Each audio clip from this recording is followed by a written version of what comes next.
Bonjour à toutes et à tous et bienvenue dans l'École du Futur. Ravi de vous retrouver. Voici les titres. On va commencer par notre rôle modèle du jour. Michelle Simon, c'est une physicienne anglo-australienne désignée comme étant la reine du quantique. Et on va découvrir pourquoi dans un instant. Et puis elle a une idée derrière la tech. Jeanne Dreyfus est avec nous aujourd'hui. Bonjour Jeanne. Bonjour Philippine. Quel va être l'objet de votre chronique? Eh bien aujourd'hui on va parler d'une exposition qui a actuellement lieu à Meudon, au hangar Y, dont le sujet et le thème est le jouet et tout son univers. Innocent ou pas tant que ça, c'est la question qu'on va se poser tout à l'heure. Et justement, l'univers du jouet et de divertissement, ça va être l'objet de notre émission aujourd'hui. Vous connaissez forcément Petit Ours Brun, l'âne Trotro ou encore la Patte Patrouille, des bons souvenirs, hein, Jeanne Dreyfus. Et sachez qu'ils se retrouvent tous dans une sorte d'aire de jeu numérique créée par des parents pour leurs enfants et qui vient de bousculer le marché du divertissement en ligne. On en parle avec notre invité, il s'appelle Martin Poix. Bonjour Martin. Bonjour Philippine. Soyez le bienvenu sur le plateau de l'École du Futur. Vous êtes le CEO de Kidjo, cette entreprise justement qui bouleverse le marché du divertissement et de l'enfance. On en parle dans un instant, juste après le focus.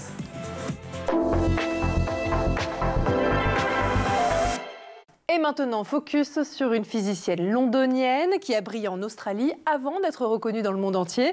Il y a 10 ans, Michelle Simon s'est fait remarquer en fabriquant le premier transistor monoatome. Mais la reine du quantique ne compte pas s'arrêter là, vous allez le voir, et c'est Xavier Terrade qui nous l'explique. Beaucoup l'appellent la reine du quantique. Le destin de Michelle Simon a commencé à s'écrire alors qu'elle n'avait que 8 ans. L'Anglaise a eu le déclic lors d'une partie d'échecs disputée avec son père, lors de laquelle elle l'a mis échec et maths en 20 minutes. Mais c'est à l'âge de 12 ans que ses professeurs décèlent un niveau bien au-dessus de la moyenne en physique. D'abord chercheuse en physique quantique au laboratoire Cavendish de l'université de Cambridge, la londonienne, née en 1967, a décidé de poursuivre sa carrière en Australie, là où en 1999, un groupe de chercheurs de l'université de Nouvelle-Galles du Sud a découvert une technique qui pourrait permettre la création d'ordinateurs quantiques. Elle trouve sur le sol australien une liberté académique où on pouvait devenir très jeune leader dans son domaine. Elle permet alors à ce pays, qui lui donne l'opportunité d'avancer dans ses recherches, d'être à l'avant-garde devant les États-Unis. Désormais, à la tête d'une équipe de 70 chercheurs de haut niveau. Elle est connue pour être la première au monde à avoir fabriqué un transistor monoatome en 2012. Cette invention l'a fait entrer dans le livre des records, mais elle ne s'est pas arrêtée là. La physicienne a réuni plusieurs atomes et développé l'unité de base d'un ordinateur quantique. Avec elle, on n'est plus dans le système binaire des ordinateurs classiques. Les calculs sont bien plus importants. Cette scientifique a ainsi reçu de nombreux prix. Membre de l'Académie australienne des sciences depuis 2006, elle a reçu une décennie plus tard le prix L'Oréal UNESCO pour les femmes et la science en 2017. Mais cela ne suffit pas à son bonheur. Le profil d'une femme tout aussi exigeante qu'attachante. Son rêve qu'avec le silicium, un ordinateur quantique puisse être commercialisé et accessible à tous de son vivant. Allez, autre chose à présent. Comment proposer des divertissements sûrs, ludiques et adaptés aux enfants, et le tout sur Internet? Voilà une question que s'est posée notre invité lorsqu'il a démarré son aventure avec Kidjo et qui vient bousculer le secteur depuis quelques années en France et ailleurs. On en parle tout de suite avec lui dans la première partie du talk.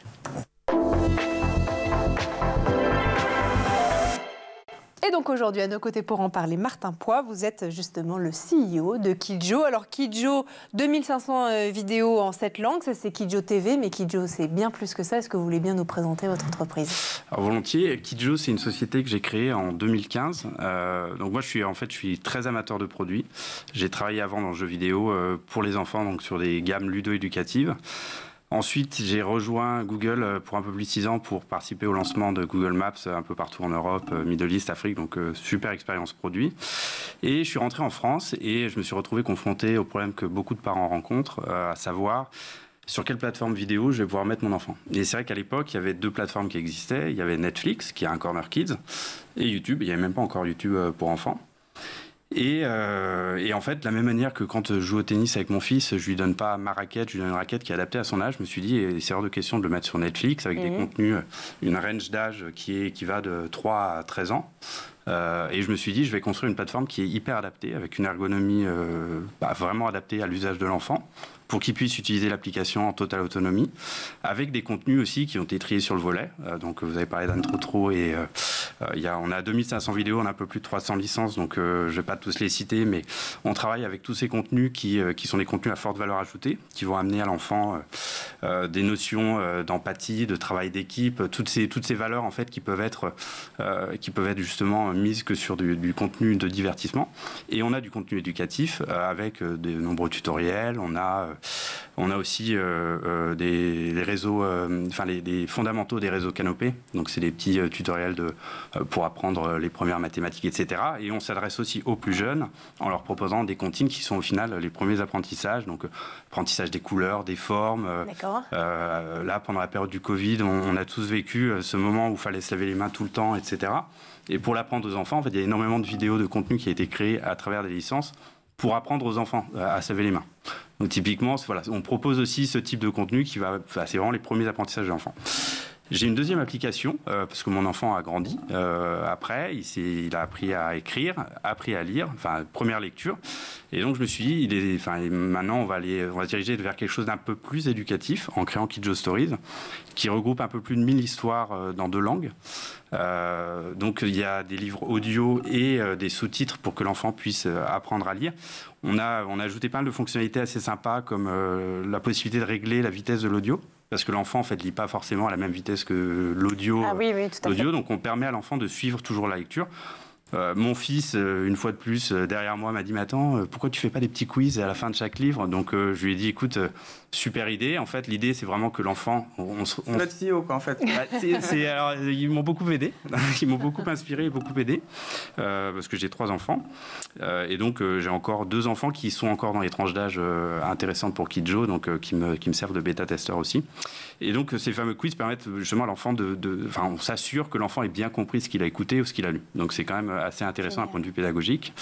Et le dernier né, donc Kidjo Games, qui lui aussi, une idée qui m'est venue en fait à force avec toutes les visites chez le pédiatre qu'on fait chez l'enfant, en fait, on se rend compte que le pédiatre va faire plein de petits tests pour voir si le cerveau de l'enfant se développe correctement en fonction de son âge. Et donc, moi, j'ai digitalisé tous ces petits tests. J'ai aussi créé d'autres jeux un peu sympas. Typiquement, on a un jeu de Tetris. En fait, Tetris, il y a une étude qui a été faite en 2010 qui montre que Tetris permet de gérer le post-trauma. Donc typiquement, tous ces jeux que nous, on voit vraiment comme étant très ludiques, en fait, il y a vraiment une valeur derrière qui permet aussi à l'enfant de se développer. Ouais. Et voilà. Et donc, Kidjo Games a été lancé en décembre dernier et vient compléter la gamme de produits ludo-éducatifs qu'on propose. Tout ça, ça s'appelle Kidjo. Alors, on va commencer par le premier des produits que vous nous avez présentés, Martin, Kidjo TV. Chaque semaine, le matin avant l'école, 2 millions d'enfants regardent de la télé. Voilà ce qu'a affirmé récemment Amandine Roussel, la directrice de la programmation d'Oku, c'est l'offre jeunesse de France Télévisions. Le temps, en revanche, qui consacre les 4-14 ans est tombé de 1h39 par jour en 2018 à plus que 58 minutes en 2023, replay inclus, et ça, ce sont les chiffres de Médiamétrie. Vous, Martin, vous avez investi ce marché en créant Kidjo TV, vous nous l'avez expliqué, plus de 2500 vidéos et dessins animés pour les enfants. C'est un média disponible, de ce que je comprends, sur tous les écrans aussi. Est-ce que vous arrivez malgré tout à vous faire une place parmi ces médias télévisés traditionnels, alors qu'on le voit, Médiamétrie nous le dit, les enfants passent de moins en moins de temps à regarder des contenus ludo-éducatifs? Alors, c'est vrai que nous, on n'a pas forcément vocation à être une chaîne linéaire, une chaîne classique. L'idée, c'était vraiment de proposer une expérience à travers nos applications et que les enfants puissent avoir accès à un mobile ou à une tablette et être en totale autonomie. Enfin, moi, c'était vraiment la priorité, c'était que l'enfant puisse se sentir rassuré sur la plateforme sur laquelle il est, qu'il ait à aucun moment qu'il cherche le contenu, qu'il n'arrive pas à trouver le contenu qu'il aimerait bien regarder. Et c'est vrai que là-dessus, on a fait un vrai effort. Donc la plateforme paraît, c'est un design qui est assez simple, mais par exemple, une des particularités de notre application, on n'a pas de bouton de retour. Donc le concept de hiérarchie de contenu, typiquement, je vais regarder Pas de patrouille, saison 1, épisode 2, et ensuite il faut faire retour pour accéder à un nouveau contenu. L'enfant en fait sera jamais perdu parce qu'on n'a pas de bouton de retour. Donc en fait l'enfant est toujours en découverte le contenu va s'ouvrir, va proposer une quinzaine de vidéos, et on arrive sur un nouveau contenu derrière. Donc l'enfant, en swipant, peut toujours accéder au contenu qu'il souhaite regarder. Donc l'autonomie hyper importante, et c'est vrai qu'on est une application aussi qui est beaucoup utilisée par les parents quand ils sont en voyage, donc typiquement les voyages en voiture qu'on connaît tous, où les enfants peuvent, ou les voyages en train, où les enfants peuvent regarder leurs vidéos préférées, avec bien sûr des contrôles parentaux. Ça c'est quand même quelque chose aussi qu'on a ajouté. L'idée c'est de proposer un service complet pour les enfants, mais aussi très rassurant pour les parents, avec de nombreux filtres. Il est possible de créer son propre programme sur KidJoeTV par exemple. D'accord. On peut dire, je considère que tel ou tel contenu est pas suffisamment éducatif à mon goût. On peut en fait le supprimer, en tout cas le cacher à l'enfant. Donc il y a vraiment une volonté c'est une application dont les parents créent le programme. C'est un peu le club Dorothée des années 2020. Vous dites, Martin, que vous n'êtes pas donc une chaîne de télévision, mais face aux géants du streaming comme Netflix par exemple, dont vous avez parlé tout à l'heure, est-ce que vous arrivez à vous en sortir aussi? Alors, en fait, on se situe sur une cible d'âge qui est quand même assez jeune. Donc, on va de 3 à 10 ans. Et c'est vrai que, alors typiquement, quand on se rend sur Netflix, on a tous été au moins une fois, on s'aperçoit que même dans le corner qui est dédié aux enfants, il y a un nombre de contenus qui est juste démesuré et qui est complètement décalé en fonction des âges des enfants. C'est-à-dire qu'un enfant peut se retrouver des comptines et d'un seul coup, deux lignes plus loin, il va pouvoir avoir accès à un Pokémon qui n'est pas forcément adapté pour un enfant de 4 ans, en tout cas pas forcément recommandé. Donc nous, l'idée c'est quand même de proposer des contenus qui soient toujours adaptés à l'âge. Donc on peut créer des profils et pour chacun de ces enfants. Et les contenus seront bien entendu adaptés. Donc moi je considère que Netflix est forcément un concurrent. D'ailleurs, c'est plaisant quand même de se dire que Netflix est un concurrent. Mais on reste sur une plateforme qui est rassurante aussi pour les parents. Ouais. C'est une plateforme qui est dédiée, sur laquelle l'enfant est encapsulé en fait autour de contenus qui sont plutôt à valeur éducative et très safe. Et il n'y a pas de publicité non plus. Chose que Netflix a annoncé il n'y a pas très longtemps. Donc voilà, on considère que en fait, on est une plateforme sur laquelle les parents se dirigeront naturellement par rapport à Netflix si jamais ils souhaitent protéger un peu leurs enfants. La question du temps d'écran aussi, rapidement. Alors, le temps d'écran, on continue à avoir quand même beaucoup d'usages sur nos différentes plateformes. Donc clairement, les parents, même s'il y a quelques études qui ont été publiées assez récemment, montrent qu'il faudrait limiter le temps d'écran. Nous, on propose cette limitation. Donc, au sein des réglages, de toute façon, les parents peuvent dire « Moi, je considère que mon enfant, au bout de 30 minutes, il commence un peu à s'énerver, donc je le limite dans le temps à 30 minutes. » Donc, on n'est pas poussé à l'usage absolu, à faire en sorte que notre appli soit utilisée 24 sur 24 et tous les jours de la semaine. On est vraiment là pour proposer un outil aux parents. Et c'est aux parents de prendre cette décision et de choisir le temps qui leur paraît adapté pour leurs enfants. Ils ont la liberté de le faire en tout cas. Bon, on va continuer à en parler si vous le voulez bien, Martin, dans un instant. D'abord, on va faire un petit tour du côté de la planète tech. Images et vidéos, c'est le Zap et c'est l'œil de Jean Martineau.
Et on est de retour toujours sur le plateau de l'École du Futur et en compagnie de notre invité aujourd'hui, Martin Poix, le CEO de Kidjo. Martin, juste avant de reprendre nos échanges, on va laisser place à la chronique de Jeanne Dreyfus qui a une idée derrière la tech. Jeanne, vous revenez d'une exposition qui a lieu actuellement à Meudon, au Hangar Y, et son titre, c'est Le Rayon Jouet. Absolument. Et alors d'abord, petit rappel, le Hangar Y, si vous ne connaissez pas, c'est un lieu situé en pleine forêt de Meudon, qui est le premier hangar à dirigeable au monde, qui s'est transformé en musée et présente actuellement un ensemble de jouets anciens, qui viennent par exemple du musée des Arts Déco ou du MUSEM, et mis en relation avec une 50aine d'œuvres d'artistes contemporains, le tout posant la question: qu'est-ce qui se joue dans le jouet? Comment construit-il des identités? Comment rejoue-t-il les conflits avec tous ces petits soldats de plomb ou ces épées de bois? Comment forme-t-il à la transaction quand on joue à la marchande? En d'autres mots, est-ce que le jeu donné aux innocents est si innocent que ça lui-même? Alors justement, Jeanne, l'exposition, est-ce qu'elle répond à cette question épineuse? Elle y répond en parcourant à travers tous ces objets les 4 grands principes fondamentaux du jeu. Alors lesquels sont-ils? Le premier est que quand on joue, très souvent, on imite. Et par là, on pratique l'apprentissage de nos futurs rôles sociaux. Et cela depuis la nuit des temps. Et oui, même les petites filles des cavernes jouaient à la poupée. Des exemples datant de plus de 20 000 ans ayant été retrouvés. Et par là, c'est tout un système de reproduction qui va s'établir. C'est la question du petit monde dans le grand. C'est en tout cas... Ça ne s'arrête jamais de coller aux jouets, comme avec cette petite machine à laver, la vaisselle, qui porte la marque, dont la marque porte le nom, presque innocent aussi, comme maman. Oh, comme c'est mignon. Et ça produit pas seulement les habitus sociaux, mais ça produit aussi tout le design, avec ces carreaux bleu Vichy qui fleurent bon les années 50, parce qu'évidemment, il faut que l'imitation soit parfaite pour que l'identification le soit aussi. Ça veut dire qu'on est formé dès le plus jeune âge, Jeanne, au rôle qu'on aura peut-être plus tard? Absolument, le jeu permet, mais pas seulement, il permet aussi de se former aux difficultés auxquelles on va faire face, et notamment celles liées à la compétition ou au conflit. Et à chaque époque, eh bien, son délire de violence. Dans l'exposition, on voit des petits soldats de plomb vraiment trop mignons qui représentent des soldats de l'époque mussolinienne, avec des petits soldats qui suivent le Duce avec enthousiasme et dévouement. On voyait aussi à gauche de la vitrine un jeu de ses opposants à Mussolini, ce qui s'appelle l'actualité. Et sur le slogan, on pouvait lire « Comment l'aigle Boche sera maîtrisé par les Alliés ?» et puis jeu très intéressant pour les grands et amusant pour les petits. Et oui, et même quand ce ne sont pas les enfants qui utilisent les jouets pour questionner le conflit, ce sont les parents eux-mêmes qui peuvent les détourner. Et dans l'exposition, on peut voir ça à travers un très bel exemple, deux très beaux exemples de cerfs-volants. Cerfs-volants qui nous proviennent de Corée, quand à l'époque le pays était occupé par le Japon. Ces cerfs-volants servaient en fait comme support pour des messages militaires coréens indiquant la position des troupes, leur avancée, etc. Comme quoi, du plateau de jeu des enfants au plateau de guerre des parents, il n'y a qu'un pas, aucune case. Ça, c'est clair. Alors, Jeanne, si on simplifie, on est sur maman et sa fille qui font la vaisselle, papa et le garçon qui font la guerre, en gros.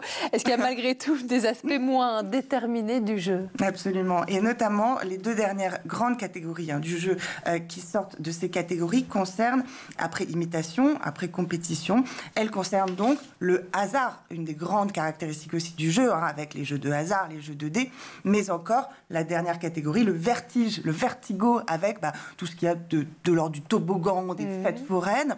Mais même avec ces catégories, en fait, on ne quitte jamais le côté symbolique du jeu. Si on prend par exemple le jeu de loi, qui est un jeu de dés millénaire, ou en tout cas centenaire, on peut faire presque une histoire de France et de ses valeurs avec le jeu de loi à la mode de monarchique sous Henri IV à gauche, le jeu de loi à la mode Révolution française au centre, et à droite le jeu de loi, on va tomber sur des cases correspondant à des vertus, disons la prudence, la sagesse ou la patience, autant de vertus qui viennent combattre le hasard et le désordre du jeu de loi lui-même, bien sûr. Alors Jeanne, vous avez dit qu'il y a aussi des jeux... Évidemment. Il y a aussi des jeux d'artistes contemporains, c'est ça? Absolument. Et à la différence des jeux traditionnels, les jeux d'artistes contemporains ne comptent pas cacher leurs jeux. Ils sont souvent à caractère critique, voire à caractère légèrement venimeux. Et dans l'exposition, on peut donc croiser au fur et à mesure de ces déambulations des systèmes de sécurité excessifs à gauche qui existent au Mexique et que l'artiste Deborah Del Mar symbolise avec ses maisons de la Sylvanian Family entourées par des barrières de sécurité géantes, des toboggans qui mènent inexorablement à une chute douloureuse, ou des petits jouets à droite trop mignons qui représentent rien d'autre que des champignons atomiques avec lesquels on peut jouer à la destruction éventuelle du monde. Il faut croire en tout cas que l'innocence des enfants est parfois l'occasion de souligner encore plus la violence des adultes. L'exposition est visible en tout cas jusqu'au 14 juillet, seulement les week-ends. Ne faites pas la même erreur que moi, parce que c'est quand même à Meudon.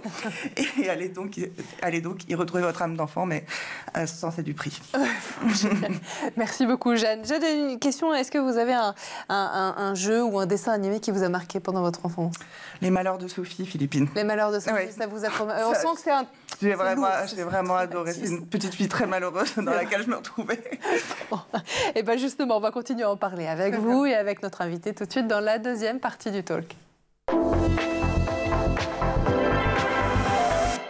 Et on continue d'en parler avec notre invité, notamment au-delà de Jeanne, Martin Poix. Vous êtes, je le rappelle, le CEO de Kidjo. On a parlé de Kidjo TV. On va parler dans un instant de Kidjo Stories, avec notamment l'audio. Mais d'abord, pour faire la transition avec ce que vient de nous raconter Jeanne dans sa chronique, Kidjo Games, c'est 40 jeux pour grandir intelligemment. C'est comme ça, en tout cas, que vous présentez Kidjo Games. 5 catégories de jeux: logique, mémoire, créativité, grand public, multijoueur. Est-ce que, Martin, apprendre en jouant, ce qu'on appelle la gamification, c'est la clé pour apprendre aujourd'hui avec la nouvelle génération? Alors, c'est vrai que le jeu a toujours été présent, en tout cas dans les foyers. Donc, je pense qu'on a tous joué à des jeux de société avec nos parents ou moi avec mes enfants. Donc, la gamification, de toute façon, le jeu est important pour apprendre de nombreuses choses. Donc, il y a des jeux où il va falloir manipuler de l'argent. Donc, c'est les premiers apprentissages aussi de l'argent.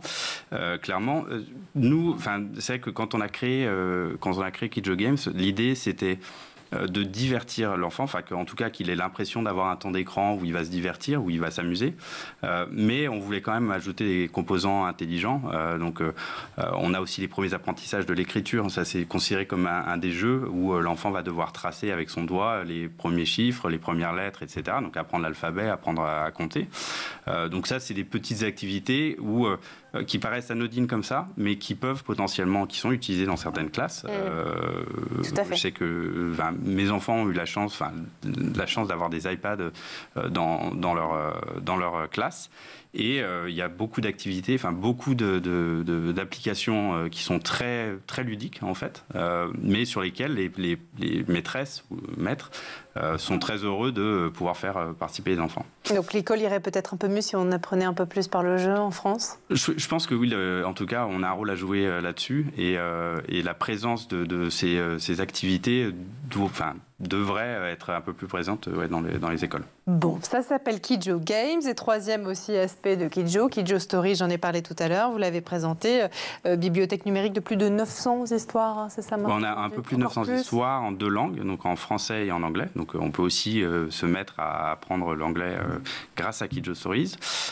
L'idée, une fois de plus, c'est vraiment les premières lectures. Donc on va pas aller jusqu'au Malheur de Sophie. On l'a pas dans notre application, mais on va essayer soit de prendre des livres, des classiques, des Cendrillon, des contes de fées. On va avoir même les fables de La Fontaine qui sont présentes. On a plein de petites histoires d'aventures avec des dragons, des princesses, etc. Donc c'est des choses qui plaisent quand même aussi aux enfants. Et on essaye d'amener, on a amené donc l'outil dont je vous parlais tout à l'heure là de réduire la vitesse de l'audio, mais on a aussi intégré des outils d'aide, par exemple à la dyslexie. On sait qu'il y a quand même pas mal d'enfants qui sont dyslexiques et qui ne le savent pas forcément. Donc on a intégré une police de caractère qui permet à un enfant dyslexique de pouvoir suivre l'histoire aussi. Ça fait partie de vos différences aussi. Et ce dont je voulais vous parler aussi, Martin, c'est le fait que depuis le premier confinement, notamment en raison de la crise sanitaire, les podcasts pour enfants semblent avoir vraiment trouvé leur public. On assiste à un vrai boom chez eux et notamment chez cette partie du public, avec notamment des parents désireux de trouver une alternative aux écrans, ça c'est vrai, et des enfants qui trouvent la leur face aux livres. Parfois, ils n'ont pas forcément envie de lire. Est-ce que vous considérez que justement l'audio pourrait être une première étape avant d'apprendre à lire ou même d'être conquis par la lecture?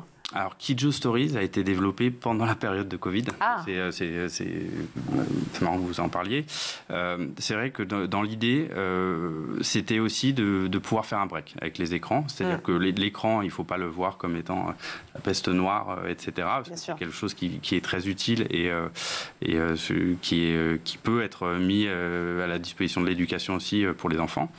Mais en créant Kidjo Stories, l'idée, c'était vraiment de pouvoir avoir son enfant aussi qui écoute une histoire et qui joue à côté. Et ça, c'est vrai qu'on le fait, enfin en tout cas c'est une pratique qui se fait de plus en plus.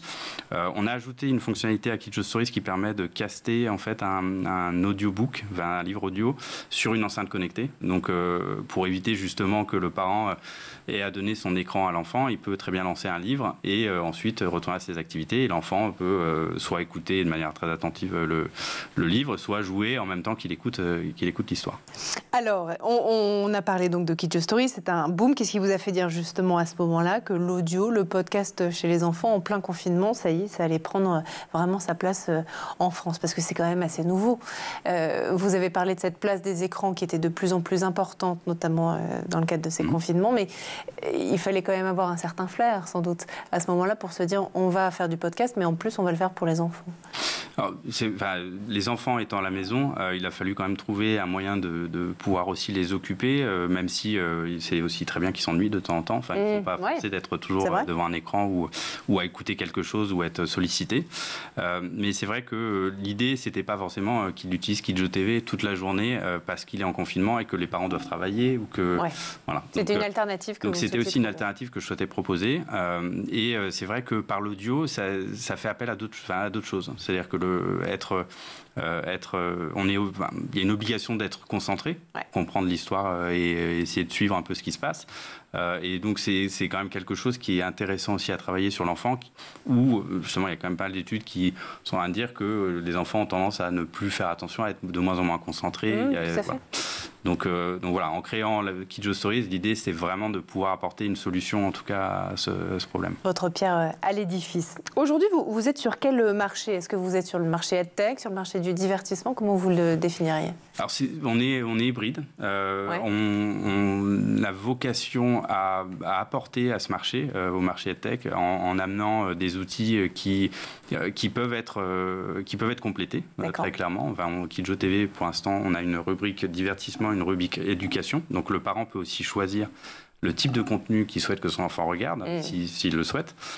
Donc, on a quand même une partie éducative. Ce que je disais aussi tout à l'heure, tous les différents dessins animés qu'on a choisi de sélectionner, on s'est fait aider déjà par des spécialistes de l'éducation et de l'enfance.